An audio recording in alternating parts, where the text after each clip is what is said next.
Assalamualaikum warahmatullahi wabarakatuh. Perkenalkan, nama saya Sri Mensari. Saya dari Prodi Komunikasi Penyiaran Islam, Fakultas Agama Islam dari Universitas Hasyim Asy'ari Tebuireng, Jombang. Dan perkenalkan juga di sebelah saya adalah narasumber saya atas nama Syafa Sabila dari Fakultas Ilmu Pendidikan, universitasnya sama, prodinya Pendidikan IPA semester 7. Di sini saya akan membahas tentang bimbel bersama teman saya. Udah, langsung saja ke pertanyaannya. Gimana perjalanan Mbak setiap hari untuk ke tempat bimbel anak-anak gitu? Oke, Apakah ada sesuatu atau enggak? Oke, kalau misalnya ini kan saya ada di kerjanya itu di beberapa tempat, bukan hanya beberapa tempat, maksudnya ngajarnya di beberapa tempat karena kan ada les privatnya juga gitu. Nah, nanti kalau misalnya di les privat itu pakai kendaraannya sendiri, pakai kendaraan pribadi, nanti kita mendatangi si anaknya itu untuk belajar di rumahnya sendiri. Waktunya itu 1,5 jam gitu sih. Gak ada kendala apa-apa, ya biasa kalau misalnya di perjalanan ya paling kita kalau hujan ya kehujanan, ya panas kepanasan gitu aja sih, sesuai dengan kondisi cuaca dan iklim gitu aja. Di sini kan tadi kita membahas tentang pendidikan IPA. Nah, Mbak bimbel itu mengajar apa aja? Kan di dalam IPA itu kan masih banyak mata pelajaran yang diajarkan. Mbaknya ngajar ke anak-anaknya IPA terpadu atau apa gitu? Nah, ini kan memang bimbel yang saya ambil ini bukan spesifikasi untuk ke SMA, tapi untuk SMP. Jadi hanya IPA terpadu saja atau enggak, saya juga mengambil di ke SD gitu. Nah, kalau misalnya di SD ini ada IPA MTK-nya campur. Nah, jadi selain IPA juga saya juga bisa ngajar umum. Karena memang di lembaga ini juga bisa untuk misalnya ngajarin atau les itu secara umum gitu. Jadi tidak hanya pelajaran IPA saja. Jadi bisa saya ngajar IPA, IPS, terus MTK gitu. Hanya saja masih yang dasar. Makanya itu saya lebih memilih membuka bimbel atau mengajarkan anak-anak ke jenjang SMP aja gitu, atau SD dan SMP. Tidak untuk SMA gitu. Gini kan, ngajarnya anak-anak SMP.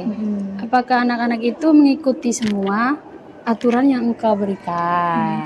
Sebenarnya sih gak ada aturan ya, karena kan setiap cara belajar dan cara mengajar orang-orang kan beda-beda. Kadang kan kita nggak boleh memaksakan kehendak kita, misalnya kayak menuruti kemauan kita. Kalau misalnya memang anaknya tuh nggak mau lagi malas belajar, kayak lagi ngantuk, kita ngajarinnya pelan-pelan, jangan terlalu dipaksa atau memforsir si anak tersebut, karena malah jadi anaknya kayak tidak termotivasi ataupun jadi malas gitu sih. Kan ini tadi tentang pendidikan IPA. Iya. Terus kalau belajar dalam IPA, ini khusus IPA kan? IPA ya ketentukan misalnya dibilang kan bisa kayak organ-organ tubuh. Iya. Itu apa aja gitu? Nah, kalau misalnya dalam pembelajaran IPA sendiri itu kalau misalnya di SMP ya, di SD dulu deh. Kalau misalnya di SD itu hanya kayak kita ada sistem pencernaan atau ada sistem pernafasan. Udah cuma dikasih tahu itu doang. Yang diketahui cuma paru-paru, hidung, mungkin sama trakeanya itu. Nah, nanti di SMP itu bakal ditingkatin lagi kalau misalnya dari sistem pernafasan itu sendiri. Dari hidung, trakea, bronkus, bronchilus, alveolus, nanti balik lagi. Jadi lebih ditingkatin lagi. Nah, nanti di tingkat SMA diperluas lagi atau misalnya diperdalam lagi si materi itu. Jadi kalau organ-organ ya banyak ya, kan ada hati, ginjal dan segala macam. Jadi kalau organ dijelaskan, ini bukan ranahnya, kan ini podcast gitu ya. Jadi bukan tentang pelajaran gitu aja sih. Kenapa Mbak suka ke pendidikan IPA gitu? Jadi memang ada ceritanya gitu. Jadi yang awalnya itu SMP itu saya ikut olimpiade, tapi olimpiadenya justru bukan olimpiade IPA, IPS gitu, tapi karena memang saya lebih suka hitungan mulai dari MTK ataupun di IPA-nya, hasil saya mencari yang matematikanya pelajarannya double. Nah, jadi itu gak ada di IPS ataupun bahasa ataupun agama, tapi adanya di IPA.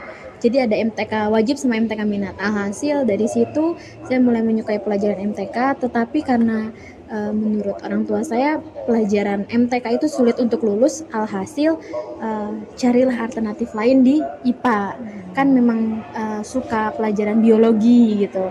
Biologi itu menurut saya mudah juga gitu, walaupun memang kehafalan ya biologi ya.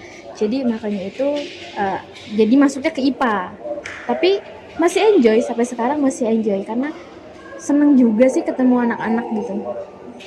Itu sih. Semisalnya kan ngajar gitu, Mm-mm. ngajar ke anak-anak. Sebenarnya anak-anak nggak mendengarkan penjelasanmu apa yang kamu lakukan. Kalau misalnya saya ya, biasanya memberikan ice breaking atau misalnya kayak kita hiburan dulu deh.